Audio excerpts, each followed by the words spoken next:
and welcome back here to Zach Talks Hawks. I'm really excited to talk to you about, a game that ultimately ended in a Seattle Seahawks loss this week as Seattle falls to the Atlanta Falcons by a score of 23-27 here at home. And if this is your first time on the channel, welcome. My name is Zach, and on this channel, we talk a lot of Seahawk football here. Haven't done one of these recap videos in quite some time, but this is the new setup in terms of how we're going to do this. As you can see, it correlates with the format in which we did our live stream a couple weeks or last week as Seattle took on the Niners. But ultimately, I think this setup's going to work great for how we're going to take a look at Seahawk coverage week in and week out. If you want my expectations of what the Seahawks are going to do before each game, I would encourage you to take a look back at a video that talked about the Seahawks schedule and where I think they should wind up. You might be a bit surprised, but I'm very wrong so far. Ultimately, let's get to it as we bring up here the rundown here when we talk Seattle Seahawks football each and every week. I like to do takeaways from the game that perhaps this team might be able to build upon, or some positives that we might be able to look forward to in the future. And there were some here in this game that I'm excited to really flesh out and to really take a deep dive into as to why I think this way. But ultimately, taking a look here at the rundown, we have the number one takeaway, right, which is the defensive woes from this team schematically. They just look way, way behind the eight ball, and they got burnt really bad by some good weapons on the Atlanta offensive side. Don't get me wrong, but Marcus Mariota should not be looking like an MVP candidate when he plays this team, and certainly he did on Sunday, because he didn't do a whole lot, but what he did do, he was very good at it because his weapons were wide open nearly all the time. We'll talk about that here as we continue on. I'm seeing a lot of chatter online. Twitter's not really a real place, but we are on Twitter, so follow us there. But there's a lot of Seahawk fans that are way off base with their analysis of Geno Smith, and I want to bring some clarity into that conversation, hopefully here on YouTube, so that we can pump the brakes on the Geno Smith slander, okay? He's doing exactly what's expected of him.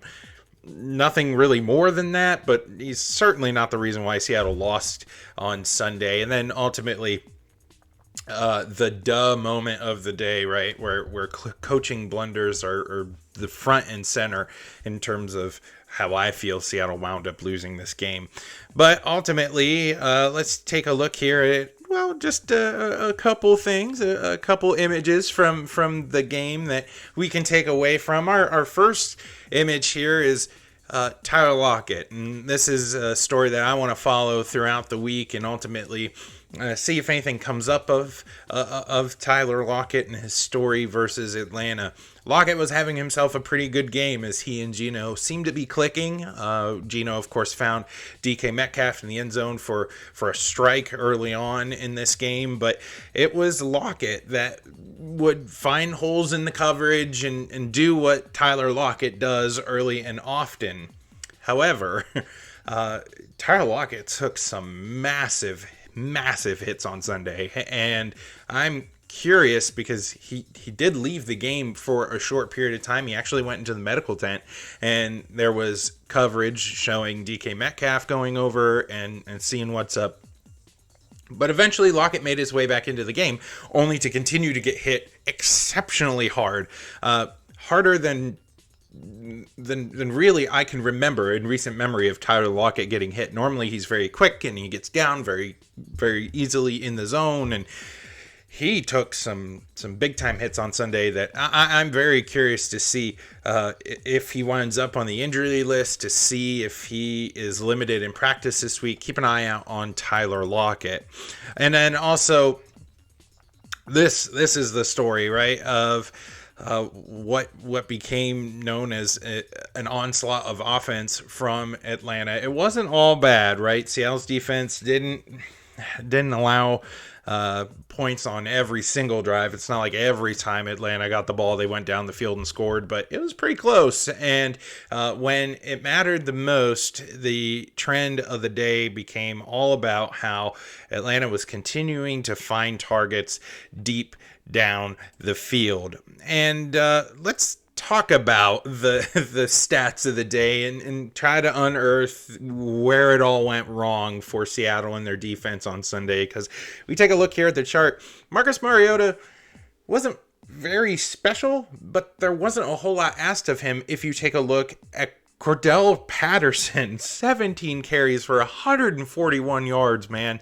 And he looked strong as the game went on. This was the kind of offensive scheme we, as Seahawks fans, were hoping to see out of Seattle this year, right? Establish the run, keep to it, make your way, and show your dominance on that side of the ball.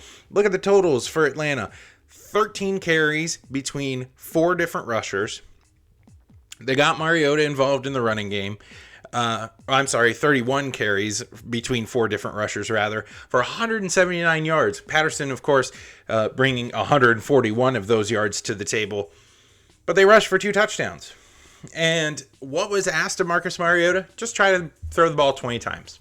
That's it. That's all is asked.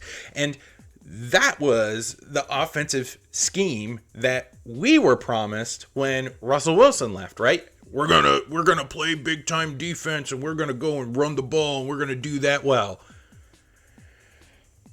Guys, Geno Smith threw 44 times on Sunday. 44 times. And between not 4 rushers, but 5 rushers on Sunday, Seattle only ran the ball 23 times. Where is this throwback to old school football, Pete Carroll? Because I'm looking at the Atlanta Falcons and I'm going, they're running our offense. They're doing exactly what you said we were going to do. By the time half rolled around, Geno Smith had more than 20 attempts thrown. Of course, he's nailing it, right? We're going to talk about Geno Smith here in a little while. He really, again, stepped up to the plate on Sunday, but you can't demand Geno Smith to throw 44 times in a game, over 20 passes at halftime, and expect to win the game. You have to establish a run 31, 35, 40 times a game, and only put Geno Smith in situations where he's going to throw high percentage throws on short, 3rd and short, and be able to capitalize on his short throw accuracy. He's electric when doing that. And then also looking at seams down the center of the field, we saw on Sunday, he did take advantage of a couple of those opportunities. That guy can throw the ball, and he gets a lot of hate, but we'll talk about that here in a little bit. But Atlanta's offense is exactly what Seattle fans were promised out of their squad when they let their franchise quarterback walk. 31 rushing attempts, 20 passing attempts. That's it. A run-heavy balance, which yields results, right? Mariota threw a touchdown. He also threw an interception right before half that really doesn't really count as an interception in my mind. I look at Geno Smith's interception, doesn't really count. If you don't put him in 4th and forever with how many seconds left on the clock, he probably doesn't throw that interception, right?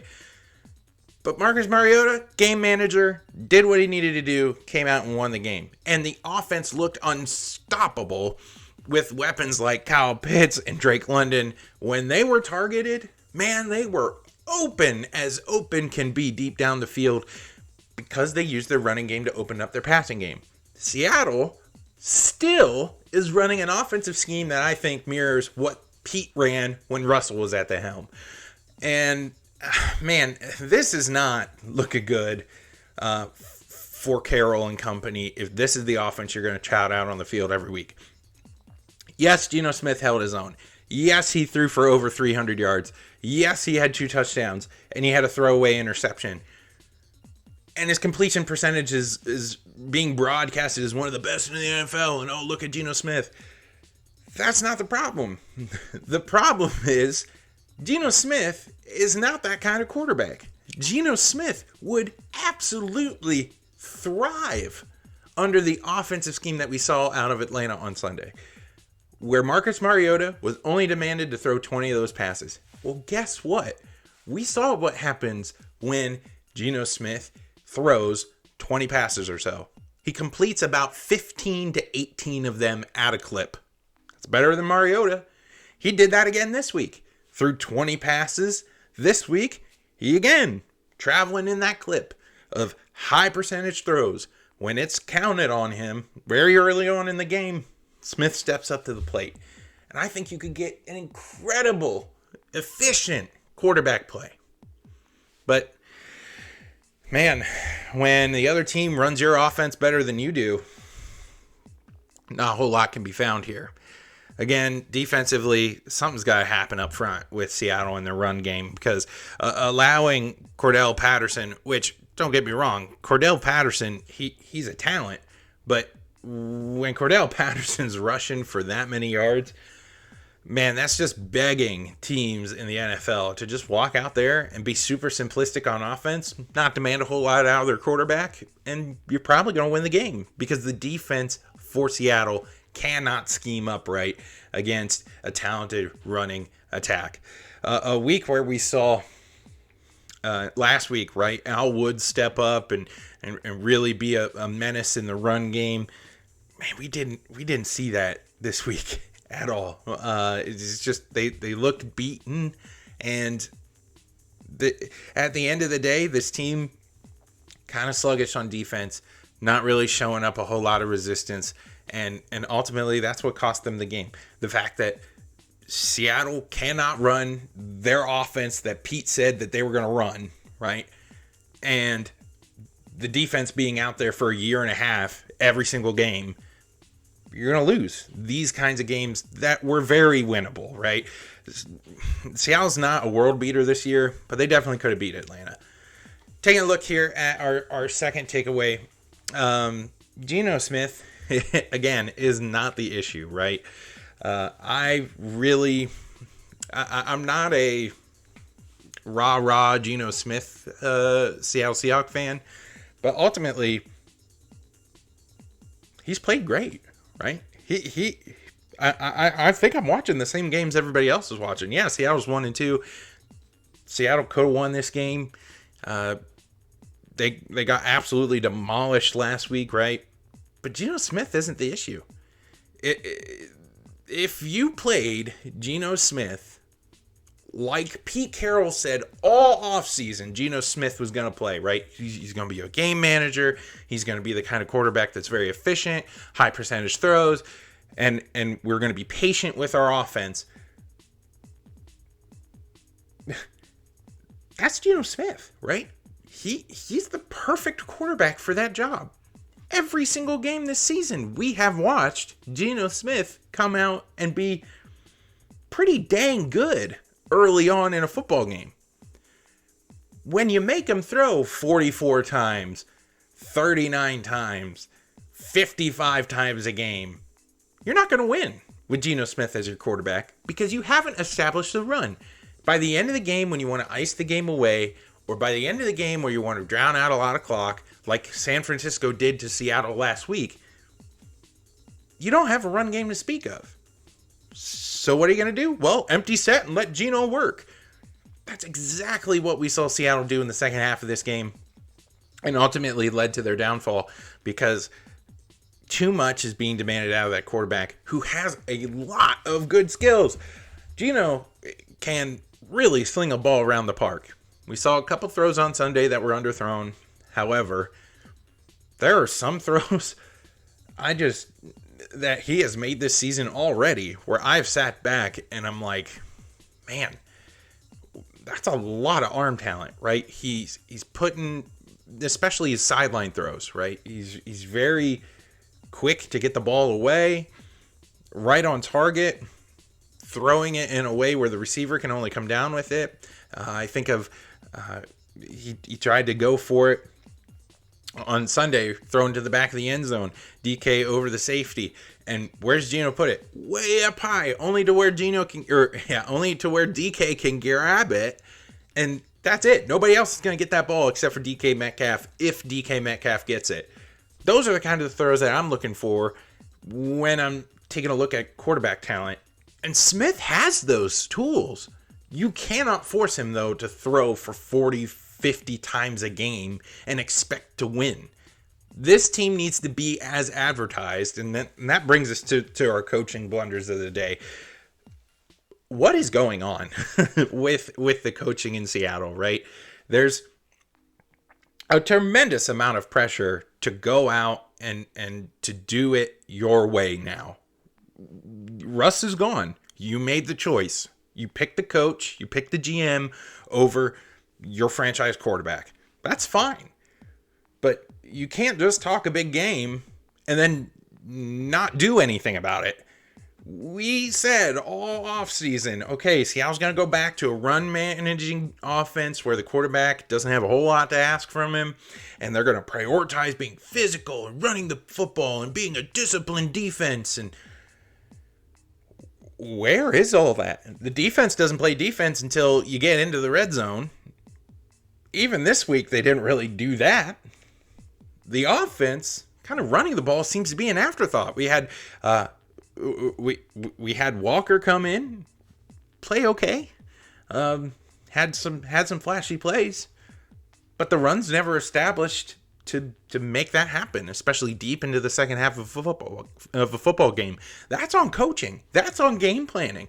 Why in the world is Seattle coming out there going, oh, look at us, we can do it our way. We're gonna play hard-nosed old school football.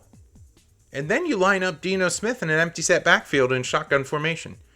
They're still running, Shane Waldron's still running this offense like Russell Wilson's at the helm, and that's failure on coaching. Defensively, they look slow, they look underprepared, and you can scheme very easily against this unit. But ultimately, where I'm looking is this bullishness on the coaching side that said, we are going to be the Seattle Seahawks of old. No, you're not. Through 3 games, you haven't even tried. You got out-Seahawked by the Atlanta Falcons. They ran your offense better than you could, and you didn't even try. For me, when I look at that schematically, when I look at Pete calling a ridiculous timeout in the second half of a football game, of a close football game, where everybody and their brother knew you're going to need that third timeout because you're in a close game. And look what happened. Atlanta gets the ball. Seattle only has 2 timeouts. Doesn't have 3. Defense goes, well, we're not going to win this game. We don't have 3 timeouts. They give up. Atlanta moves forward. It's over. This stuff happens over and over again with this coaching staff. And I said it in the offseason, and I'll say it again. If defensively they're coming up this short schematically, and offensively they're not even trying to do what they talked about, man, you need to wipe the whole slate clean, right? Get rid of all the players that made this team great. You've already done most of that, right? And then get rid of Pete. Get rid of the defensive. I'm talking schematically. I don't want to see defensive linemen go back into coverage anymore. Although Vita Vea this week, if you watch the Bucs game, that's the exception to the rule, right? Wow, what a play. I think Pete wants that to happen on every play when he sends a defensive lineman back into coverage. Oh, go out there and really thump him. Go force a fumble. But I don't want to see that happen. I don't want to see this ridiculous soft zone happen every single week against talented tight end play. Seattle looked lost. And on offense, they're not even trying to do what they said that they were going to do all offseason. Be a run-first team, be a defensive discipline team, and put the quarterbacks in positions to succeed, whoever they might be, with minimal demands. Through 3 weeks of the season, we're just not seeing that. Kudos to Atlanta. They really played well. They did what they needed to do to go out there and win the game. And ultimately, this game is going to be one on the season where I take a look back at the end of the year and go, they really should have won that game.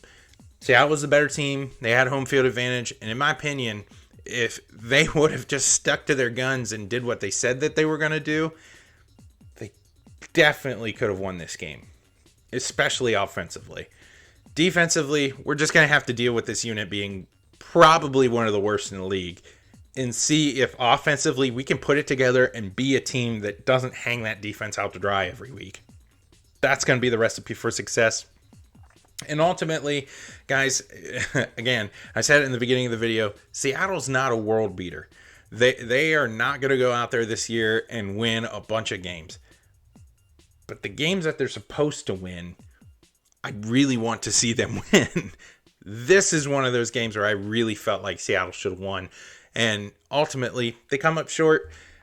My hope is that in the future, they polish this kind of stuff up and they move forward, learn from it, get better on defense. The fan base needs to pull back on this Geno Smith slander. And then ultimately, the coaching needs to step up because it is probably the weakest link of this franchise right now. Ultimately, Seattle's looking forward, eyes forward in their schedule. Got a couple very winnable games here on the docket. Let's see what they can do. And until we meet again, you can see the upload schedule on the bottom of the screen. You know, I'm going to be back tomorrow with some Gonzaga content. I'm really excited for that. And excited to keep talking Hawks with you. So ultimately, my name is Zach, and I'll catch you later. Bye.